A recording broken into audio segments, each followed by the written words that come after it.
quite early on when I was channeling, I got a poem. Now, I got this, I think, somewhere between 3 and maybe 5 minutes, that length of time, and was writing it down. It's very difficult. You've got to concentrate so much that all you're thinking about is the words.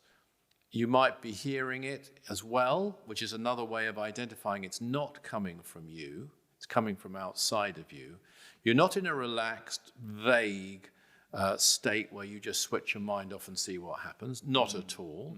You're very intensely focused, and you're focusing only on the words. And the reason I mentioned that is, you're right, I was writing these words down very quickly without thinking what they really meant.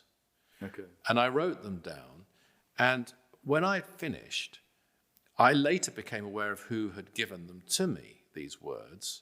And neither of them were people I'd heard of. One was called William Davenant, and the other was called Fulk Greville. And I mean, although I did study, Shakespeare and Ben Jonson, some people, those are kind of lesser known poets stroke playwrights from that same 17th century period. So I hadn't heard their names before. So that's one little thing. You think, okay, that person did exist. Yeah. But what was the key was that when I actually looked at this poem, it rhymed. Now, to do anyone who's written songs or poetry with rhymes in them knows you've got to stop and think of a rhyme sometimes. Now, what can rhyme with joy, boy, whatever. There was none of that going on. I was just getting the words, writing them down. In the end, they rhymed. It's published, actually, this poem, in God's Guides and Guardian Angels.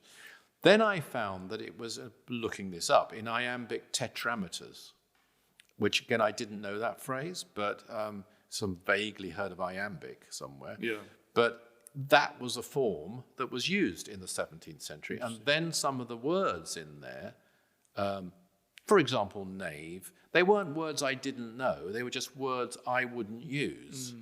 But I found they were all 17th century, some of these unusual words, ne'er-do-wells, and this type of phrase. Yeah. Okay.